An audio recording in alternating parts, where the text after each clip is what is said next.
Can you feel the presence of the Lord in this place? Amen. Now, ang ating pag-usapan, mag-jump up po tayo sa pattern number 3. Doon po sa prayer. Okay? Ang pattern number 4 pala yun, no? Mag-jump up po tayo.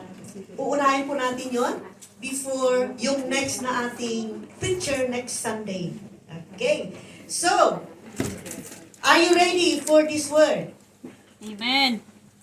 Alright.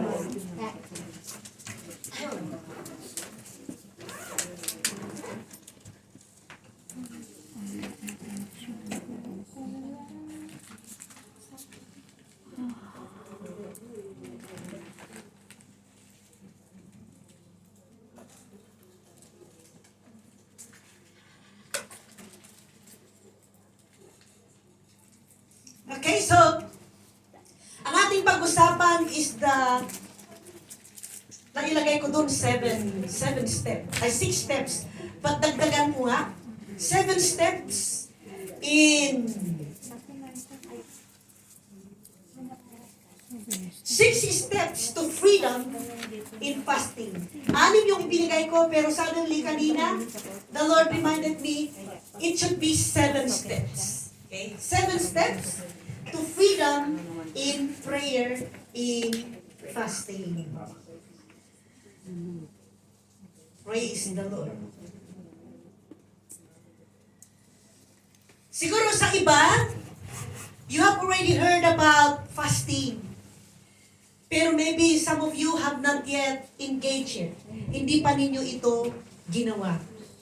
And I hope that as we are going to lay down just simple foundation, ano yung expectation natin when we are going to engage sa prayer and fasting na ibababa natin today is the blowing the trumpet, and yung official na ating pag-pray and fast ay it will going to start at 12 noon bukas. I never realized na yung saan ba yung CCF? Ano na ba yung panang CCF? Christian Commission. Christian Christ Church. Commission. Christ Commission Church. CCF. Ano yung F? Fellowship na. Christ Commission Fellowship. No, so I never realized na nagbaba din pala sila ng 21 days prayer and fasting. Yes. Magkasabay po tayo. Kaya sasabay tayo sa kanila. Alright? So,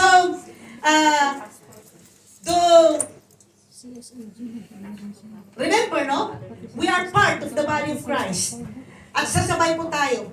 Certainly, no? Biblical fasting is not, hindi lang ito isang time na kung saan mag-stop ka na hindi kakain. O hindi lang about sa pagkain. That you will going to abstain something in your life. No? It's not just about food, but it is a spiritual discipline. Sabi nga ni John Maxwell, it takes 21 days to develop a good habit of discipline in your life. It takes 1 day to destroy a good discipline. But it takes 21 days. Kung wala po tayong kadisiplina, wala tayong discipline in our spiritual journey, I pray that through this jump up start natin, na ibababa natin, where we are going to involve prayer in fasting, as we have said na ang biblical fasting ay hindi lang yung hindi tayo kakain, pero ang biblical fasting is a spiritual discipline designed para i-humble natin ang sarili natin. Amen? At ang focus natin dito ay between you and God.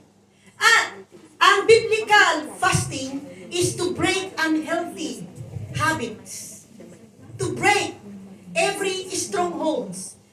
I-break natin yung panghawak ng demonyo sa buhay natin. Baka hindi natin alam, hinawakan pala tayo ng kaaway, no? Maybe in our understanding.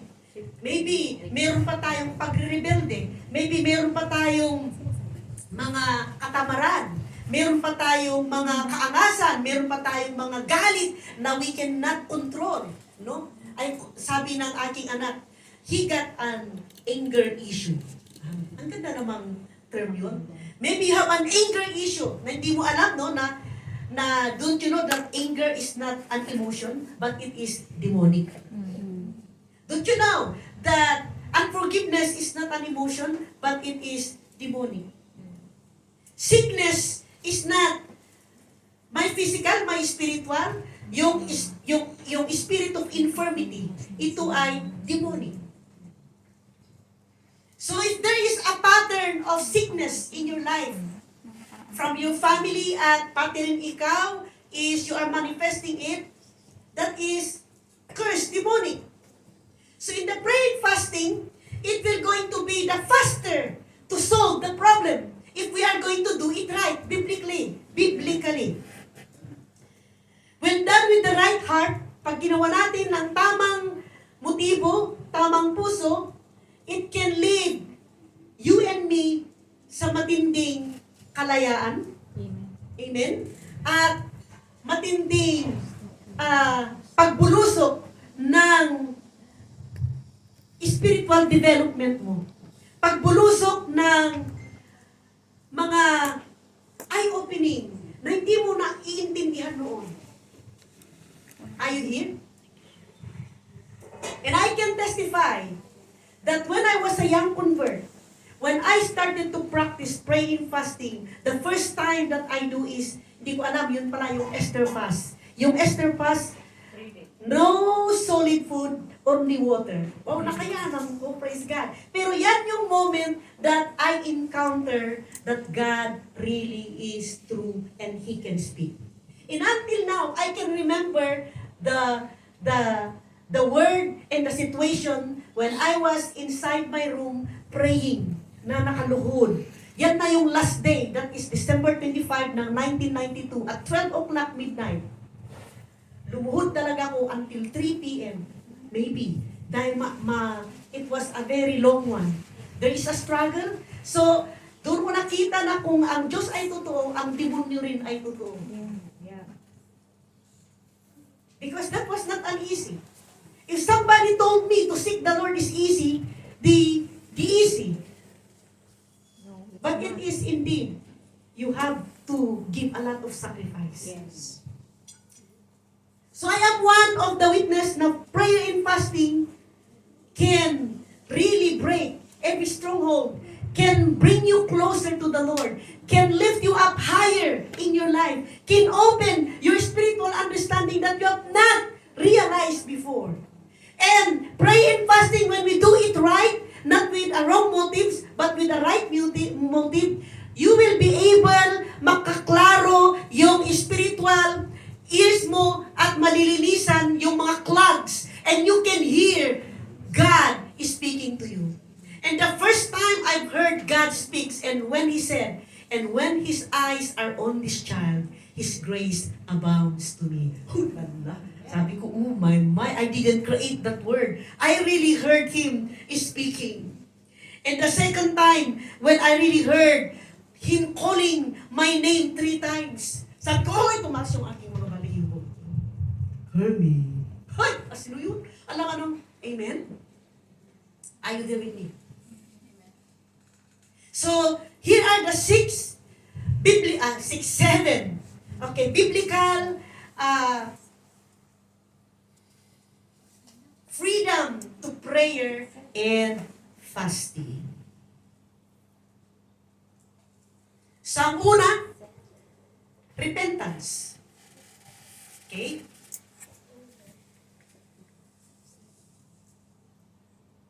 Which means we are going to set our heart right. We have to have the right motivation.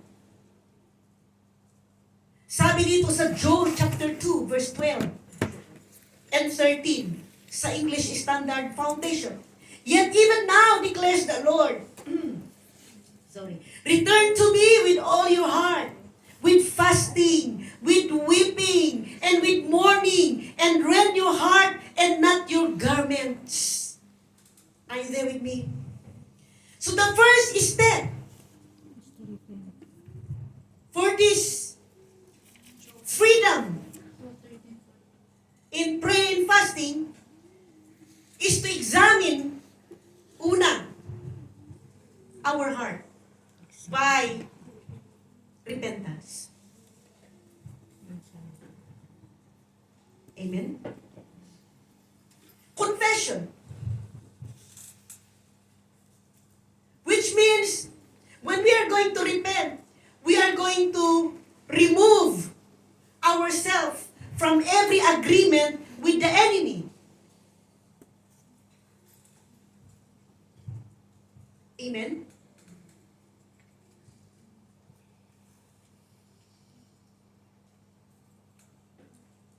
Repentance is not just telling God, I'm sorry, Lord.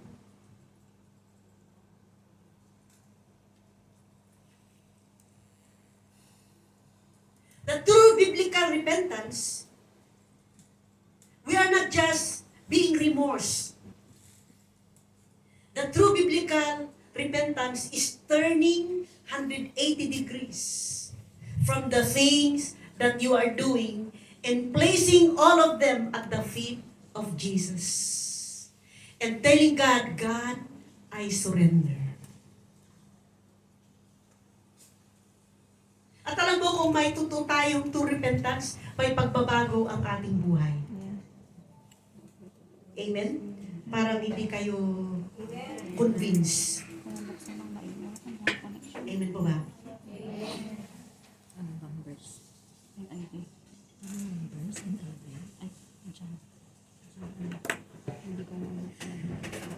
Sa pagre-repent natin,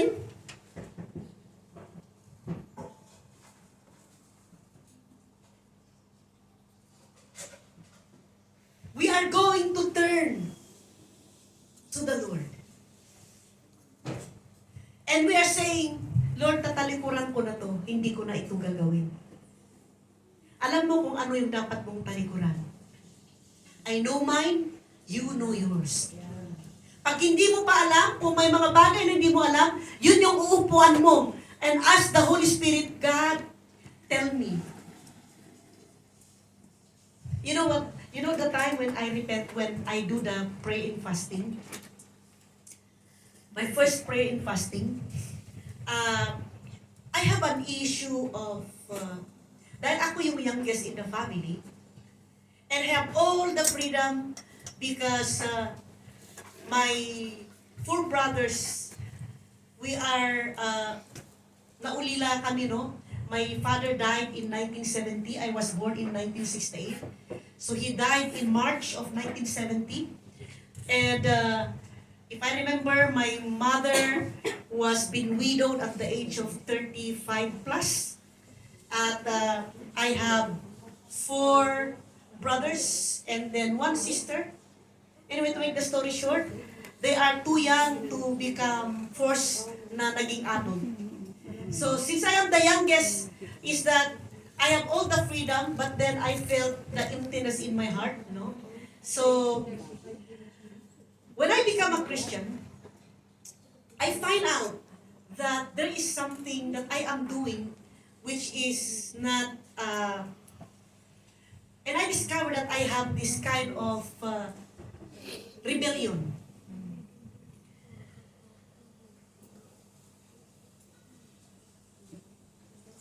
Hindi naman yung napaka matinding rebellion, no? May pagre-rebelde yung aking puso. But then, this is, the good thing is, when I prayed by that time, suddenly, the Lord reminded me that one moment when I was being scolded by my first brother, who stand as our father, pag magaling pa naman yun, kahit na kung ano yung nahawakan, talagang ibabato sa'yo. Ikaw na lang, swerte mo na lang kung you know, hindi ka natamaan. But anyway, He scolded me. At ako ay nag-rebel din, no? At umalis ako sa bahay namin. And that was already 6 o'clock in the evening. At by that time, yung bahay namin ay hindi kagaya ngayon. Mountainous. At maraming mga garden by the time. So I ran away. And I think I can hear them calling me. Nag-rebel din ako yung, sige, dahil pinagalitan ninyo ako, I'm not going to appear. I will gonna stay at nagtago ako doon sa may bato na malaki doon sa amin noon. Pinakita ni Lord yun, no, na doon pala yung entry point ng rebellion na I did never realize. And God showed that to me. Doon pala yung entry point. And then I said to God, Lord, rewind that picture na nung pinagalitan ako ng kuya ko, ay hindi ako nag-rebelde. Nag-stay ako sa bahay namin and I just take the wrong thing that I have done. I have to owe what I've done. Hindi ako nag-rebelde, but I have stayed.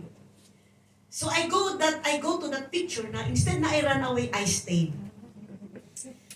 Lord, putulin mo itong nag-enter na rebellion in my heart and free me in Jesus' name. So isang particular lang na ganyan na when you pray and fast, there are some things that the Lord will going to reveal to you na mga root cause kung bakit ka nagkakaganyan. Bakit ang attitude mo ganyan? Bakit yung pananalita mo, yung pag-intindi mo? Dahil may mga issue ang mga yan. Hindi ka lang nagkaganyan ng ganyan. There are root cause why you're acting the way you're acting. Are you getting this? When we pray and fast, the Lord will elevate you to see. Just like when you go up to the aircraft, nandun ka sa aeroplano, makita mo yung buong sa baba. Pero kapag nasa level ka, ang makita mo ay limitado. Sa pray and fasting, i-elevate ka at makita mo yung mga bagay na mga problema na kailangan na maiayos sa buhay mo. Amen? Praise God. So, after na tayo po'y mag-repent, wherein we are going to settle our life, we are going to make our heart right before the Lord, then we go to the next. Yung next po is, sorry.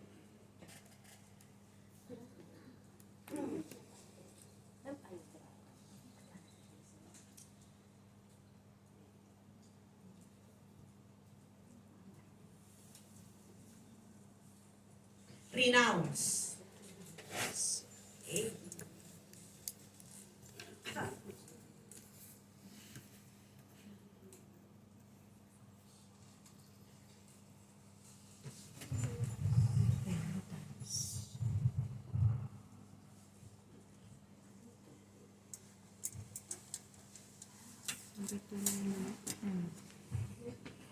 Before na balikan natin yung point number 2, our Bible verse is Matthew chapter 6, verse 16. And I'm going to read it in the easy translation. Jesus then said, "You may decide to fast for some time, but do not look sad, so that people know you are doing a special thing." Pag mag-fast po tayo daw, huwag po tayong maging, dahil nga siyempre wala kang kinain. Tapos, nanghihina ka. You look so sad. Bakit ka so kasi nagpapastin ako? Hindi daw ganon, no? Ito yung sinabi ng salita ng Panginoon. Because hypocrites want people to see how good they are. They make their faces dirty, then other people can see that they are fasting. I tell you this, people have praised them, and that is the only gift that they will get. What does that mean? No? Kaya po kapag nag-fast tayo, ikaw ay nanghihina, dahil, I believe hindi ka panghinaan kasi, imagine, fruit at saka vegetables. No? Lalo kang lalakas. At lalo pa siguro maiayos yung mga mali sa iyong katawan, mariritoke. One pastor told me, siya sana yung magsasalpak dito pero 30,000, no? So praise the Lord, binigyan tayo ng idea. Imagine for more than less than a year na iniisip natin yung 30,000 in one flash lang pala, no? Ang kailangan lang pala natin ay yung mga ano na ba yung tawag dito? Mga crates. Oo. Crates, no? Crates. Yan, crate, tama ba? Palit. Yung mga tabla. Okay. Tapos sabi ni Pastor Denny, yun lang gamitin mo. Doon ako nakakuha ng idea kasi yun palang ginamit nila. Pastor, malakas ba? Ano ba siya, matibay? Kahit na kami tatalon. Matibay yun dahil imagine ilang karton ang bubuhatin. Ay, kung nga pala no, how stupid I am. Sabi ko kay Beloved Martha, you have to check all the time yung basura. Pag makakita ka ng mga palit dyan na itinapon, kukunin mo. Imagine, kailangan lang sana natin ng 3 or 6, naging 15, no? Siksik-liglig umaapaw. But praise the Lord, we have a strong, kahit na tayo po'y tatalon, kahit na 100 people ang nakatay dito, hindi po babagsak. Amen po ba? Praise God. Why did I say that? Pag umaayos tayo, magbibigay si Lord ng mga ideas. Amen. So, hindi man sinaad ng Diyos kung anong klaseng pray and fasting ang gagawin natin for our spiritual discipline. Hindi niya ini-specify kung ilang araw, no? Anong klaseng bagay ang ating i-abstain. This is why napakahalaga na ilid tayo ng Panginoon dahil sabi ni Benny Hinn, if you are going to pray and fast at it did not success, because you know what? You do it according to your flesh. But when you fast and pray, led by the Holy Spirit, you will going to fly high like you will gonna be in cloud 9. Amen. So in regards sa fasting, in other words, when we are going to choose to fast, we are going to ask what time God wants us to do. And the Lord inspire us 21 days Daniel fast. Sino dito po ang mag-agree sa akin? Amen. How long? 21 days. 21. Alam ng Panginoon yung kailangan natin because we want to jump up start. Sino yung gusto mong bubulusok ang iyong spiritual condition? Amen. Spiritual journey. Amen. I believe lahat tayo. Sino ito yung umamin na medyo sumablay ka noong 2025? Amen. Ayun, tama no? Ang umaamin, nagbabago. Ang umaamin, napapalaya. Amen. Kaya tapikin mo yung katabi mo, umamin ka na. Amen.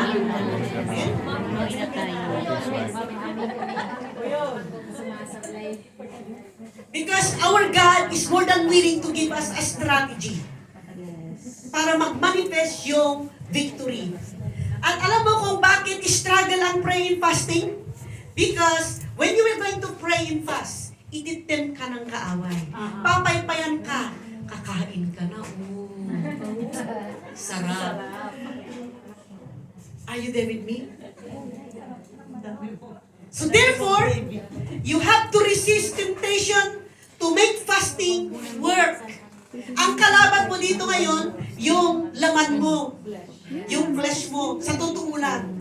Sino dito yung alam mo na ang lagi mong kalaban in your spiritual walk is flesh mo? Ang umaangin, napapalaya. Amen. Hello po. Kaya po, we have kasama na dito sa prayer and fasting natin, consecrate natin yung ating buhay. Consecrate, wherein iset natin yung ating buhay sa kabanalan na layunin for our God. Consecrate means i-ordain, ito yung devoted time, specific time, na ang layunin natin, we have to set ourselves apart sa mga ugali ng mundo, sa mga pananalita ng mundo, sa paningin ng mundo. Ano yung mga ugali ng mundo na inuugali pa natin? Ano yung pananalita ng mundo na na sinasabi pa rin natin, mga pag-iisip ng mundo na iniisip pa rin natin. For example, ang iniisip ng mundo is, pangit ako, pobre ako, hindi ko kaya. Di ba ganon? Pero, the mind of Christ, it says, I am beautiful, I am influential, amen, I am unstoppable. Wow. I look 10 years younger than my age. Wow, praise the Lord.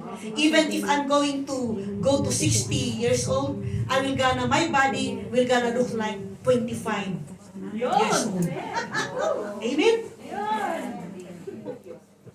Ganun yung isip ng mind of Christ. Ang isip ng mundo, tumatanda na ako, meron akong wrinkles, pero ang isip natin, Lord, salamat, as I have sprinkled the blood of Jesus, na mapulatin yung aking mukha, fresh like a baby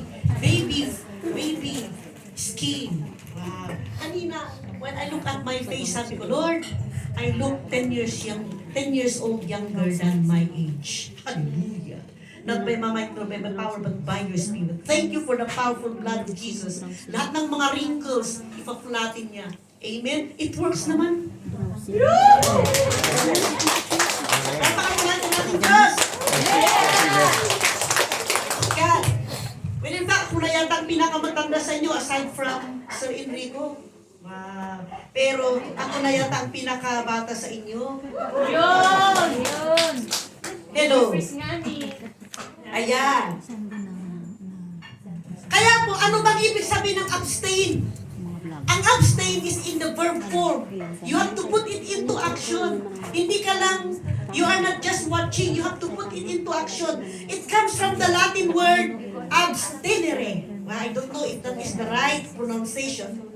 Ibig sabihin in English, you have to hold back. Yung iihi ka na ba? Pero you have to hold back dahil malayo pa ang toilet, no? And you have to finish the line until you find the toilet, no? Are you there with me? Hold back. Ang core meaning ng abstain, to hold back, is you have to voluntarily, say the word, I voluntarily. Hindi ka napilitan. Hello? Yan yung tamang motibo.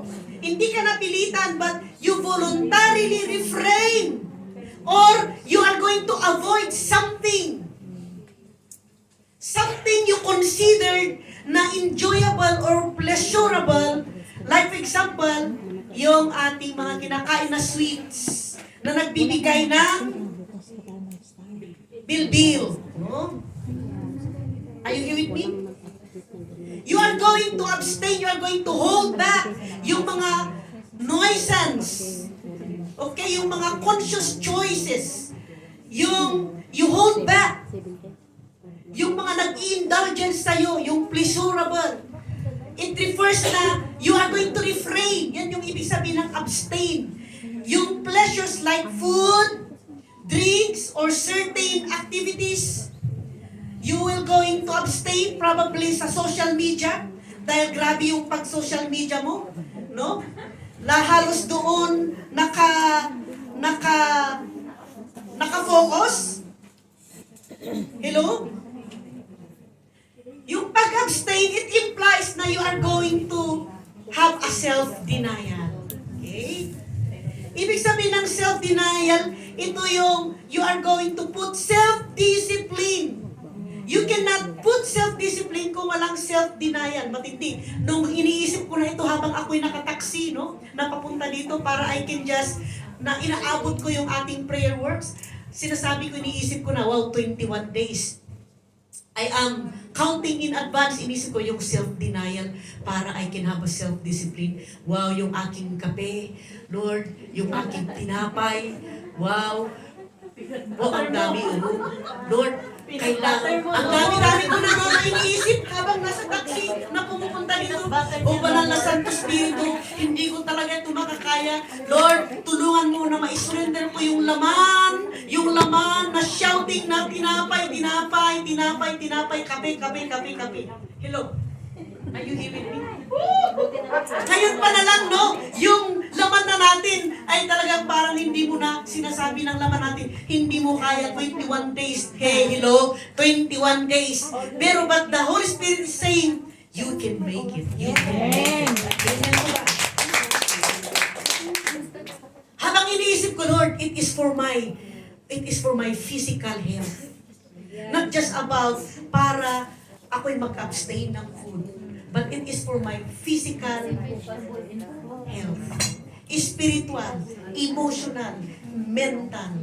Amen? Hello? That's why, yung buod ng abstaining, ito yung relation to fasting. That it will going to extend beyond food. Hindi lang about pagkain. The Greek word to fast is neustio. Wow. Ibig sabihin, when you fast, mag-abstain ka talaga. You have to hold back something that is enjoyable, that is pleasurable, na ginagawa na gusto ng laman natin. Para yung spiritual life natin, yun yung pataasin natin. We have to kill the flesh, that the spirit will be reset. Amen? Abstain from food, that is the primary physical act. Denying the body's basic craving to focus on the spiritual sustenance.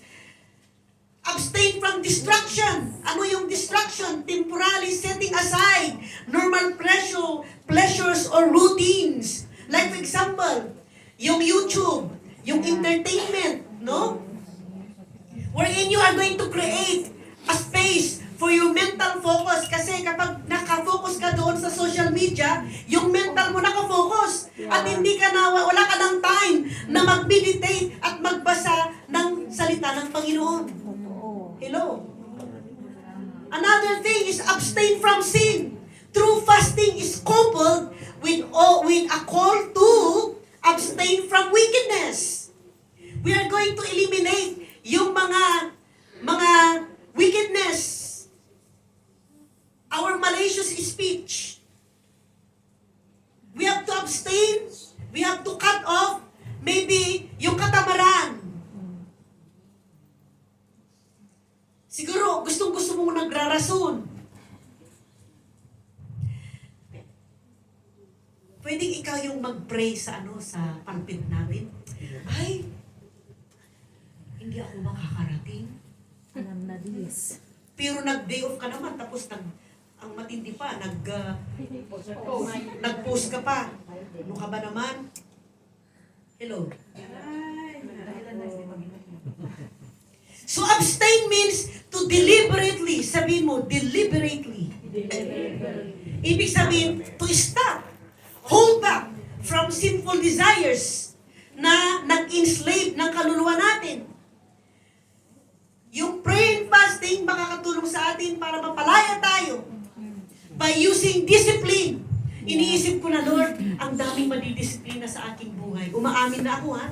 Kasi ang umaamin, napapalaya. Amen? Habang nasa taxi ako, Lord, ito yung isa, ito yun. Oh, ang dami, so dami. Lord, tulungan mo ako, step by step, one at a time. I believe, binibilang na ninyo, no? At may mga bagay pa na hindi nyo alam na ipapakita ng Panginoon sa atin. We are going to testify the goodness of the Lord, kung paano tayo napalaya. Amen? Kaya kapag mag-fasting tayo, we are going to create a vacuum na kung saan doon natin, we're going to create a vacuum wherein we are going to welcome the presence of the Lord. Kasi kung walang vacuum at punong-puno ka ng sarili mo, and then you want to hear from the Lord, you want to grow, you want to have a breakthrough, pero punong-puno ka sa sarili mo, your own agenda, your own plans, lahat ng iyong iniisip, your way, and then you want God, it will not work like that. We have to make a space to have a vacuum wherein we can welcome God. Amen. So biblical abstaining, hindi yun yung ending. Ito lang yung beginning. Na kung saan, we are going to ask God, yung presensya mo, yung katotohanan mo, ito ang uupo sa vacuum, sa space na nagawa ng atin pong pag-abstain whatever that you have to give up before the Lord. That's why when you fast, you are saying, I am denying myself. Nung nasa taxi ako, Lord, makakaya ko kaya itong i-deny? Kinakausap ko na yung sarili ko between the Lord. Tulungan mo ako because hindi ko talaga ito kaya. That's why when you are going to fast, you are going to deny yourself sa isang pleasurable things so that you can concentrate yourself unto the Lord. Dahil ang flesh natin, ito yung pwedeng makapag-drive sa dapat mong gagawin. Kaya ano ang gawin mong dapat when you are going to pray and fast? Patayin mo yung laman mo. Amen? Kill yourself. Because why? God wants to speak to you. The most important thing to remember during sa fasting is that it is a time to worship. It's a time to read the Word of God. It's a time to contemplate, to experience the presence of the Lord. When you pray and fast, it's not a time to empty. Nag-fasting ka nga, hindi ka naman nag-meditate. Alam mo ang mangyayari? Ang ilalagay sa iyo ng kaaway, mga negative things. So hindi fasting yan, kundi dying. Hello?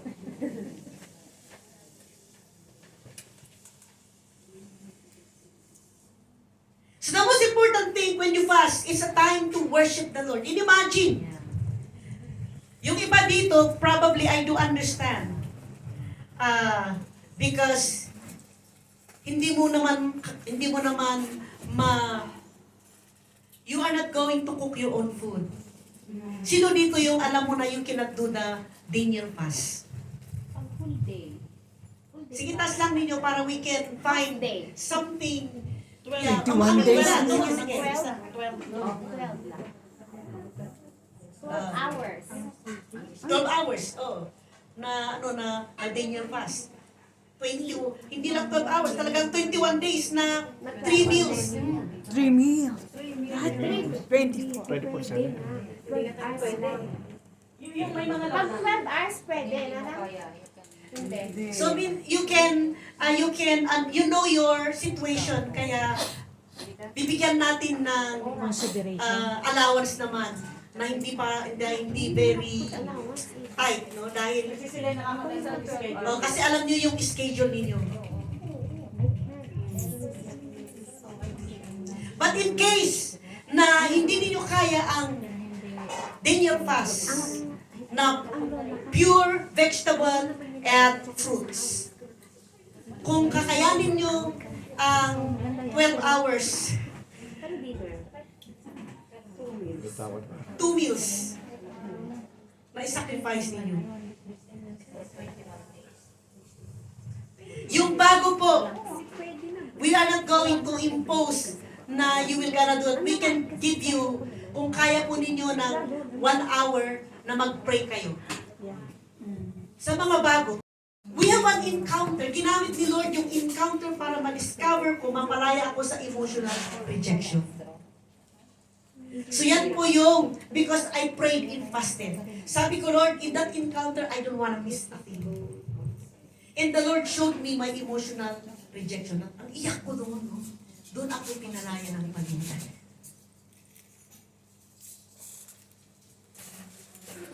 Amen. I don't know about you. I believe the Lord will going to show you a lot of things too. Sins or curses that imprison you. And only praying and fasting can help break every chains of the past. Ano yung besetting sin? According sa Merriam-Webster, besetting sin means a sin that cannot be broken with ordinary willpower. Can be termed a besetting sin. These are not the common sins of neglect or rebellion, Where God says, thou shall not. But itong besetting sin, you have no idea about it. But you are acting on it. And when people see it, it's not good. Yung sideline na yung mga tao na who is watching you, hindi sila nabibless. Pero wala kang idea, it's not your fault. But then, fasting can break the chain. Those besetting sins. Amen? Besetting sins are habitual, sinful behaviors, or attitudes that victimize and enslave people. Ano yung attitude mo na you cannot control? Ano yung behavior mo? Sinful behavior. Na it enslave you. And it takes you away sa kalooban ng Panginoon. Ito yung isang example ng besetting sin. You love God but are trapped and cry out, I cannot help myself. Lord, I love you but I cannot help myself. You know? Isa pa doon, sexual addiction.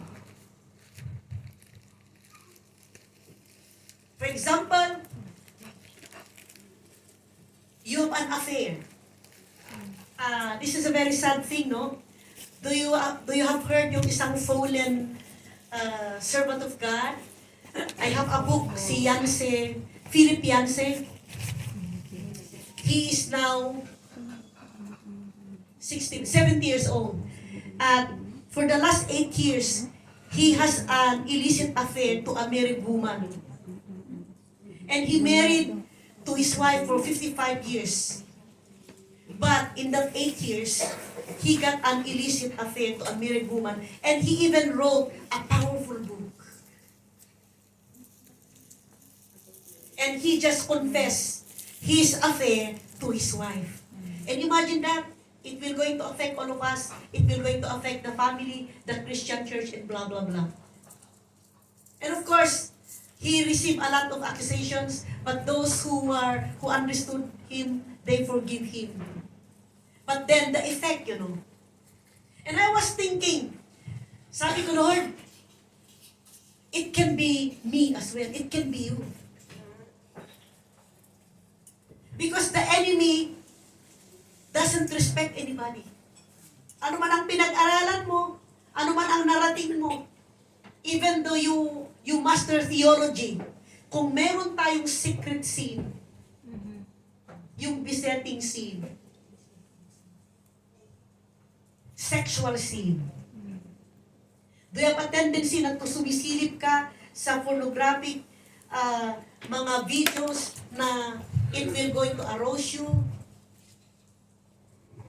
You have to stop that. Or you are lonely, and then your husband cannot give you yung contentment, hindi siya sweet, no?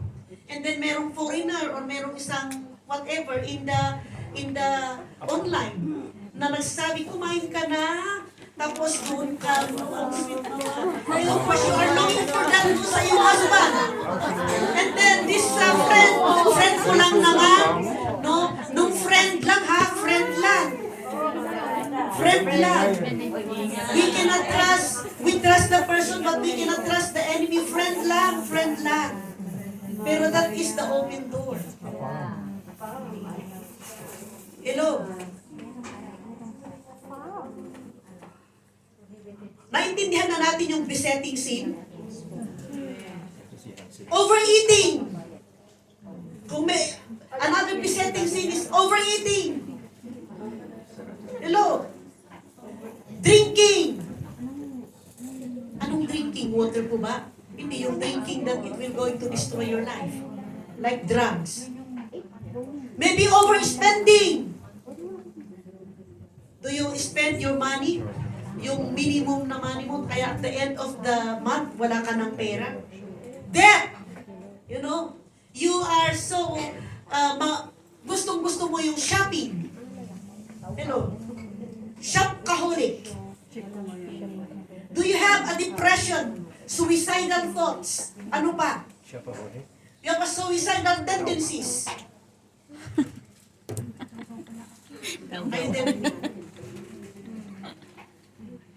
alam niyo, sa yung mga disciple, they try to help somebody. Makita po natin yan sa Matthew chapter 17. Hindi nila hindi nila matulungan yung na-demonic possessed, you know. At then, sabi, when the disciples asked Jesus, bakit hindi namin ito makayanan na patalsikin yung demonyo sa buhay? Hindi namin mapalaya itong bata na ito. And Jesus told them, because of your unbelief. Wow. I say to you, you have faith as a mustard seed. You will say to this mountain, move from here to there, and it will move. And nothing will gonna be impossible to you. Kapatid, when you fast, tutulungan ka ng Panginoon kung maging honest lang tayo.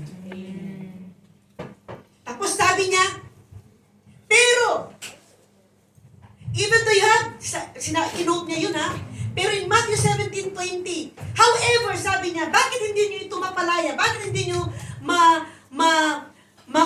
bakit you cannot command the devil to go away, to be freed from this boy? It is because this kind of problem na may deal, it will not just going to do a normal situation, but except by prayer in fasting. Si Jesus Christ mismo ang nagsabi.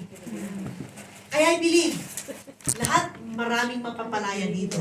Kaya po, yes, palapakan po natin ating Panginoon. Now, number 1, di ba, is repentance. Pangalawa, renounce. Renounce means to refuse to follow. Renounce. Fasting is not just abstaining, it's renouncing what pulls you away from Christ. And honestly, i-acknowledge mo where you need His grace.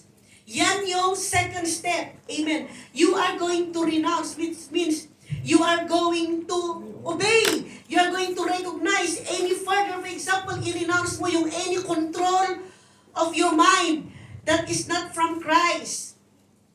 Amen? Alam mo yung i-renounce mo. Maybe meron kang, Lord, I renounce these negative thoughts towards my sister. Lord, I renounce my negative thoughts towards my boss. Lord, I renounce every negative things that is covering all my brain, all my thoughts. Amen? In Galatians chapter, in 2 Corinthians 11:3. Pakibasa ka natin yan. Anong sinabi dyan?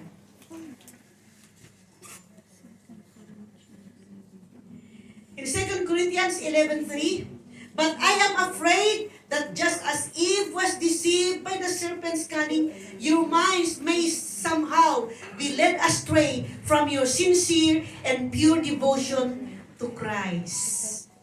So kapatid, renounce what is not right from your head. Amen?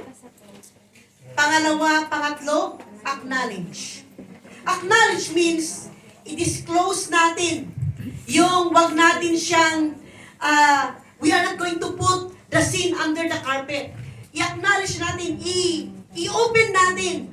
If you want to say it to somebody that you can trust, yung dapat mong i-open na kailangan ng somebody who will going to listen. Somebody that is mature. Hindi sa labas. Maybe you can tell me. You can tell your cell leader. May marami po akong naranasan. When I testify about how God delivered me from masturbation. No? And then, matindi doon ako ginamit ng Panginoon. What God will gonna deliver you, God will going to use you. And then many ladies will come to me at mag-share sila. Ate, pastora, I never realized na I am also doing this. So as I just listened, when they just told me and I prayed, Nung umamin lang sila, naparaya, hindi naman kailangan na sila ay mag-manifest na gumaganon, no? No, hindi. Yung pag-amin na lang nila, napalaya sila nung dinisclose nila, yung kasikresekrituhan na yon na ginagamit ng kaaway for them, no? Nung umamin lang sila for somebody, naparaya na sila. So when I will going to follow them up, how about you? How is happening to you right now? Well, praise God. Pastora, I am okay now. I am so set free. Amen? So don't be afraid na you are going to disclose. Alam mo kung bakit, as I was contemplating about si Philip Yancey, bakit kaya siya bumagsak? Walang nagsusupervise sa buhay niya. Walang nagdi-disciple. Kaya, discipleship hindi po bad. But don't be afraid na someone will going to guide you. Don't be afraid na someone will going to mentor you. Someone will going to disciple you. That is the safest place because your disciple, doon mo masasabi yung issue mo na hindi mo masabi, no? Yung mga sekreto mo na kailangan mong i-disclose so that the enemy will not come and visiting you. Amen? Sino po dito yung ready kang umamin? Amen. So acknowledge is liberation from spiritual bondage begins inwardly. When we will going to disclose it.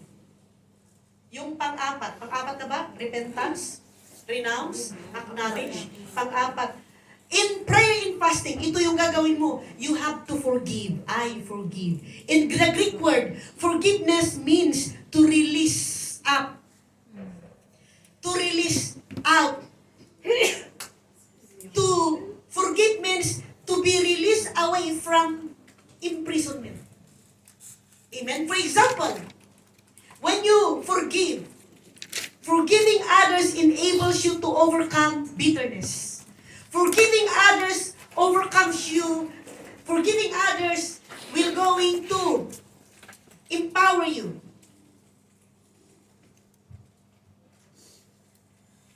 Forgiving others will going to release you from every anger in your heart.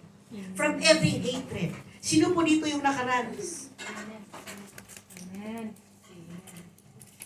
I witnessed about, there was a time, no, I am very proud of myself. When people will come to me at sinasabi nila yung kanilang hurt, it's easy for me to tell them, patawarin mo. You know, when I was so hurt and wounded, it takes me more than 13 years for my healing. It's not easy. And you know, when I hold the forgiveness to that person, it affects other people.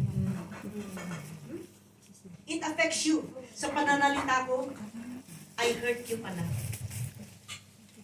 Sa pananalita lang even in my attitude, it will going, pag meron kang unforgiveness, it cloud your perception. Hindi mo matanggap yung pagmamahal ni Lord.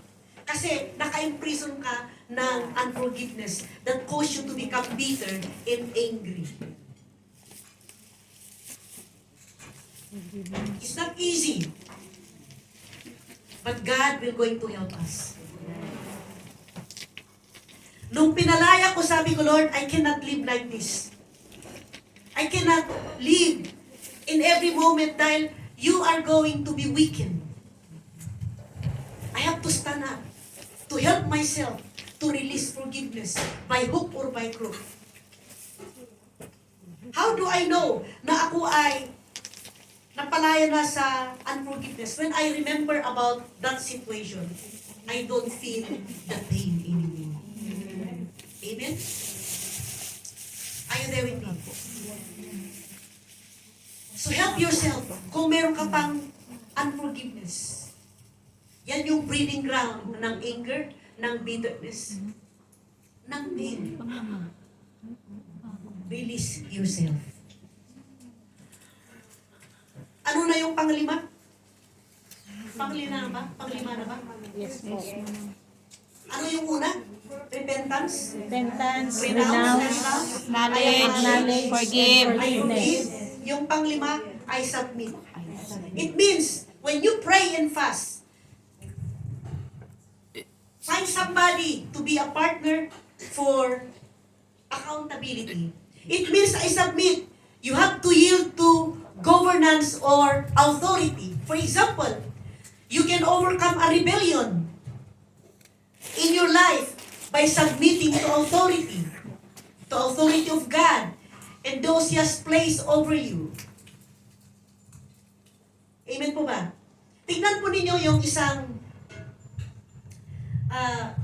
for example, yung presidente yung kinapture ni President Trump sa Venezuela. So, when they captured him, he surrendered all the authority. So, wala na siyang kapangyarihan, di ba? So, ganun din po tayo. When we going to submit to God and to the people that God used, like for a pastor leader, we say, Lord, all my life, not my strength, not my way, not my own, not my ability, but yours only. Yun yung sasabihin natin, Lord, by your grace, kaya ko itong prayer and fasting. Amen. Amen. Lord, by your grace, kaya ko na I can forgive my husband. Sino dito yung dapat mong patawarin ng asawa mo? Umamin na kayo.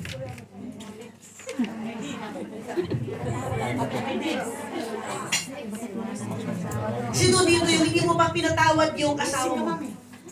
Today is the day. Mag-decide ka ng patawarin. Amen?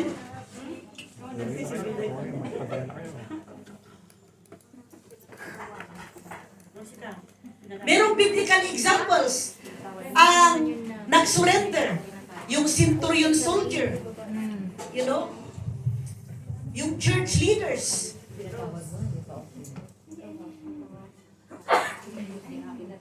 Sino dito yung hindi ka marunong mag-submit? Today, ako nahirapan ako sa area na yan, umamin ako. Why? It's because, remember, I am the youngest in the family and napaka-open, no? So I don't have two parents, I don't have two brothers to supervise me and to say, tutuna. So napaka-open. But then thank the Lord because I knew that God protected me. Dahil hindi ako napariwara ng todo-todo. So napaka-open, you know, and that's why I don't even know how to say good morning. Hindi ko alam magpaalam, you know. So kaya when one of the first friend of mine nasa Canada na siya. She was very hurt, pero hindi sa akin, sa isang ka-level na leader niya dahil umalis lang ng gano'n, no? Na hindi man lang nagpaalam.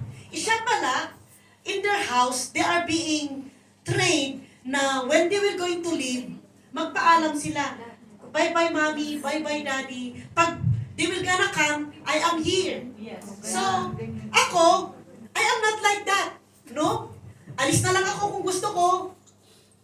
Dumating ako kung gusto ko. So, when something happened in that time, na-realize ko, ganun din ako noon. Ay, ganun nga pala, ganyan pala ako. So, I have to correct that. It was not so easy. But thank the Lord, no? Dahil sabi ko, God, yung mga hindi ko natutunan nung ako'y bata, you are redeeming my life. Amen po ba? So, for me to submit, so difficult. But thank the Lord, tinulungan ako sa area na yun. Kasi siguro sa inyo, mahirapan din kayo dahil baka you have not learned, you don't have a right foundation in your family. You have a wrong foundation. I have a wrong foundation. So hindi naman masyadong critical. Pero umaamin ako I have a wrong foundation. It's not my mother's fault. Because no choice. But thank the Lord, nung ako'y naging Kristiyano, hallelujah. Yung hindi ko natutunan, it was being told to me. Step memorize them.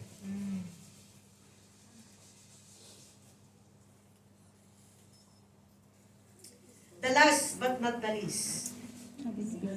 Dalawa pa. Number 6, I take responsibility. It means that you are admitting where you are at fault. Kagaya ngayon, ina-admit ko sa inyo yung binago ng Panginoon sa akin. Amen. I am not shy to tell you because that is totoo. That our God is real. He can change our life when we are going to open up. Lord, ito ako. Alam mo to. You know it already. You cannot run away from the Lord. I can sinungaling from you, no? I can hide from you, but I cannot hide from God. Are you there with me? So we have to, ano yung pang-anim? Take responsibility. And it means that you are admitting where you are at fault. You must take responsibility for your actions para sa matindi mong pagpapalaya. Amen. Amen? Sa John, 1 John chapter 1:19, if we confess our sins, He is faithful and just to forgive us and to cleanse us from all of our unrighteousness. Sa Romans chapter, balikan natin. Sa Romans chapter 6 verse 13, what does it say? In the New King James, may natututunan po ba tayo? Are you ready? And do not present your members as instrument of unrighteousness to sin, but present yourself to God as being alive from the dead, and your members as instrument of righteousness to God. Let's present the members of our body to God. Amen. Kaya po, we have to cut off everything that is holding us by taking responsibility. The last but not the least, I disown. We have to disown. It means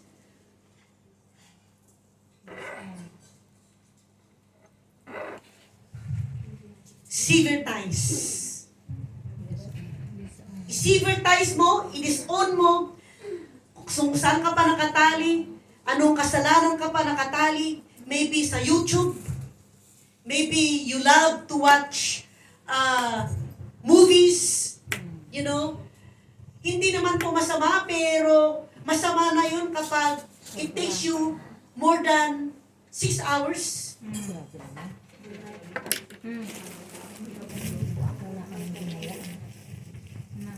Sever ties mo any sinful influences that come from any association sa mga friends mo.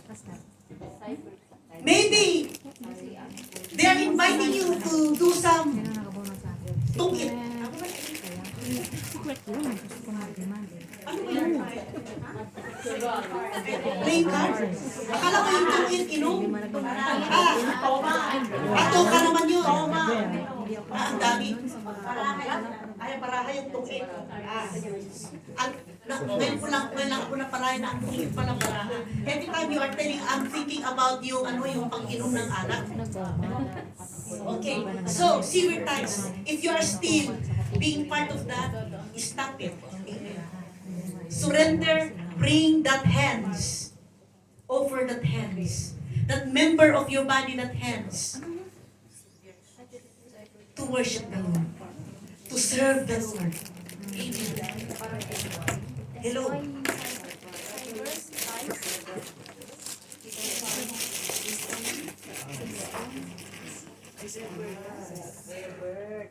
So don't just stop watching the show. Cancel it. Amen? Are you here with me? So balikan natin, renounce. Of course.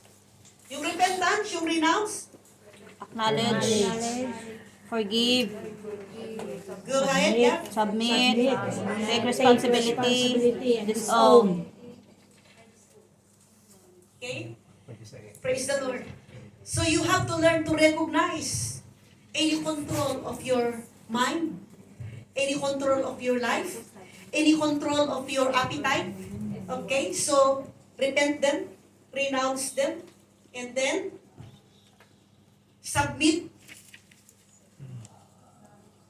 repent, renounce, acknowledge any control of your life, any control of your mind, any control of your appetite. Okay, ano pa? Acknowledge them. Any control of unforgiveness, forgive them. Any rebellion in your heart, submit. Take responsibility, admit your fault, disown them, isipin mo kung ano yung mga kasalanan na nakatali sa'yo. Renounce whatever it is, amen?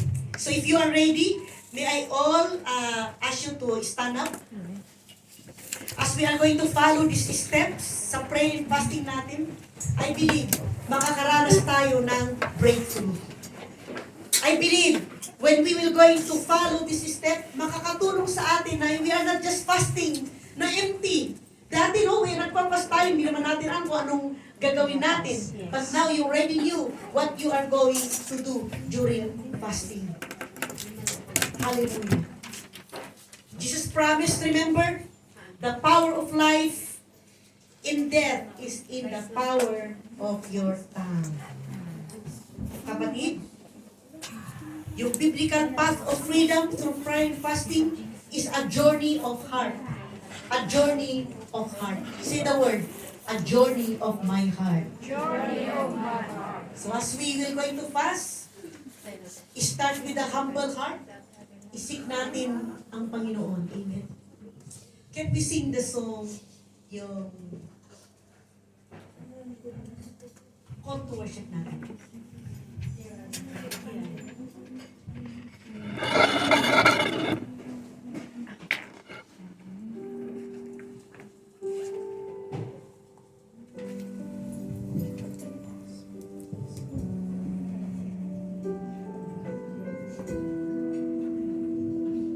Let's sing this prayer. Let's sing this song as our prayer, your personal prayer. As a prayer for welcoming this 21 days prayer in fasting.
Today is the day. Let's lift up our hands towards heaven. Talk to the Lord right now. Open your mouth and begin to pray. Hallelujah.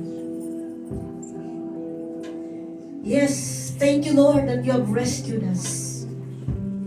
Thank you that you have rescued us with your great power. In this year 2026, you have prepared the way. You have shown us your greatness, Lord. Thank you for inviting us to partake this prayer and fasting. Lord, we cannot do this on our own. Without you, we will be lost. Without you, Lord, we are nothing. Aaminin po namin na it is just by your grace. If you're going to think about these 21 days, na marami kaming i-give up. Yung aming kape, yung tinapay, Lord, yung kanin, yung fried rice, fried chicken, yung adobo, Lord, we have a lot of things to give up. But we knew it is not against us. We are going to give up, O Lord God, yung mga simple sins that entangle us. We are to give up, O Lord, the social media that is also contributing that we were not able to read the Word of God. Today is the day, not tomorrow, that you have appointed this time. So lahat kami makakasama, walang maiiwan. Dahil God, yung plano mo sa bawat isa ay kami makapagtagumpay. Merong mabibreak para kami ay magkaroon ng breakthrough in our spiritual walk, in our spiritual journey, Lord, in our spiritual growth. May mabibreak para, Lord, mabibreakthrough yung aming finances, yung aming, oh Lord God, health, hallelujah. Lord, ito ang iyong plan. Your plan is very good. At thank you, Lord. Palakasin mo ang bawat isa. Palakasin mo, Lord God, by your strength. At may give up namin, Lord, yung laman, yung gawain ng laman, yung the lust of the flesh, the lust of the eyes. God, dahil habang yung laman namin ay yun yung umaapaw, hindi po kami magtatagumpay. Lord, in this praying and fasting, help us that we can have a space, a vacuum where you will be able to sit and speak. Hallelujah.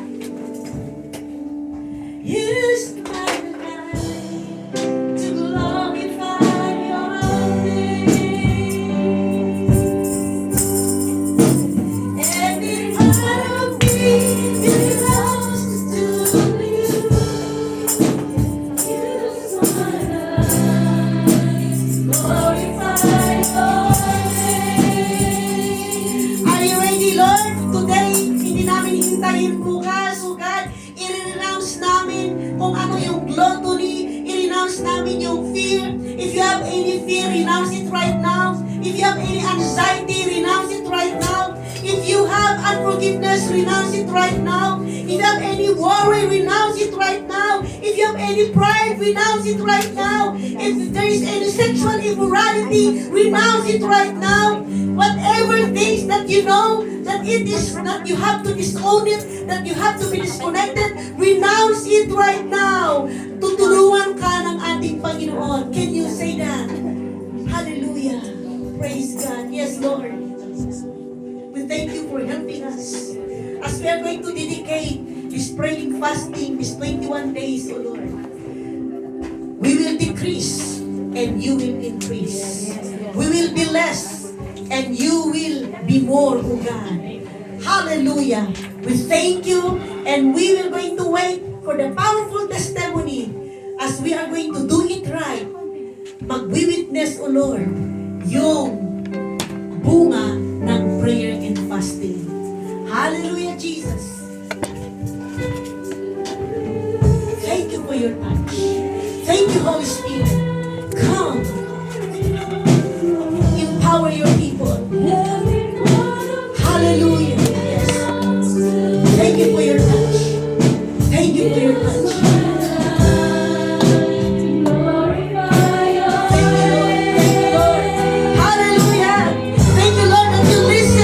You hear our prayer and pay attention to our plea. And thank you that you have listened to the words of our mouth. And we thank you, Lord God, that you are our help, that you are the one who is going to sustain us in this prayer and fasting.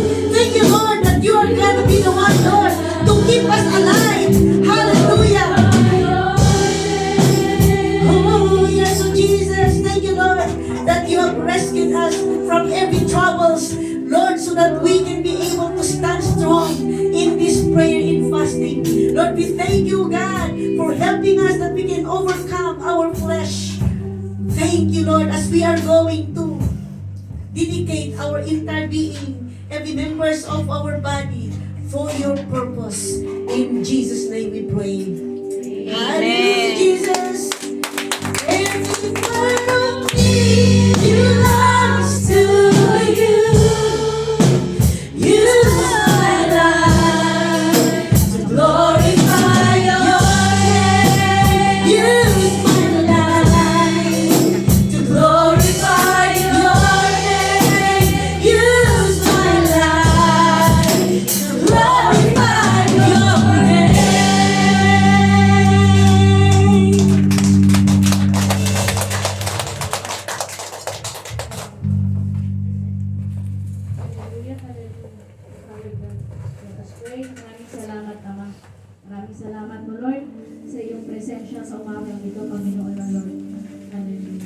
Salamat, Lord, at andyan ka palagi sa amin, Panginoon. Maraming salamat, Lord. At ramdam namin, Panginoon, ang iyong presensya sa umagang ito, Panginoon. At ikaw ay nasa amin, Panginoong Jesus. Maraming salamat, Panginoong Jesus. At Lord, maraming salamat sa mga na-receive namin mga salita mo, Panginoon, na ito'y nagpapaalala sa amin, Panginoong Jesus. At Lord, itong mga salita mo, Lord God, ay panghahawakan namin, Panginoon. At itong salita mo, O Lord, ay hindi lang para sa aming mga sarili, Panginoon, Lord God, kundi para sa aming pamilya, sa aming mga kaibigan, sa aming mga nakakasalamuha, Panginoong Jesus. Para sa ganon ay maitataas ko palagi, Panginoon, sa iyong kaharian. Maraming salamat, O Diyos, sa iyong ginamit mo, Panginoon, Lord God, na nagsiwalat ng iyong mga salita, Panginoon. Na ang aming pastora na ng Lord God. At Lord, pagpalain mo po siya, Panginoon, Lord God. Ibigay mo ang kanyang kagalingan at kalakasan, Panginoon, Lord God, na nagmumula sa iyo, Panginoon, Lord God. More revelation and more anointing para sa kanya, Panginoon, Lord God. At Lord, ganun din sa kanyang pagtatrabaho, Panginoon, Lord God. Pag pinapakaingatan mo siya, Panginoon, Lord God. Para sa ganun, Panginoon, ay may bibigay ang kanyang kailangan, Panginoon, Lord God. At ganun din, Panginoon, ang kanyang pamilya, Panginoon, Lord God, na si Tatang at si Dayo, Lord God. Lord, guide and protect them also, Panginoon, Lord God. At Lord, sa lahat ng andito, Panginoon, ay patuloy mo po silang pakaingatan, Panginoon, Lord God. At Lord, sa lahat ng mga gawain na ito, Lord God, ay binibigay namin sa iyo, Lord. Lord, sa pansamantalang paghihiwalay namin, Panginoon, Lord God, Lord, kasama ka namin kung saan man kami mapupunta, Lord God. Lord, andyan yung kapayapaan at kapayapaan ng aming mga puso, Panginoon, Lord God. Nakasama ka namin, Lord God. At Lord, tinataas namin ang aming pabuhay pasasalamat at pagsamba sa pangalan ni Jesus. Amen. Amen. Praise God. Come on, let's declare this. By the blood of Jesus, I am redeemed, I am forgiven, I am justified, I am sanctified, I am cleansed, I am delivered, I am healed in Jesus' name. Let's declare this surely. Yes, Goodness and mercy will follow me all the days of my life, as will continue to dwell in the house of the Lord forever and ever. Amen and amen. I receive, I receive, I receive, I receive, I receive, I receive.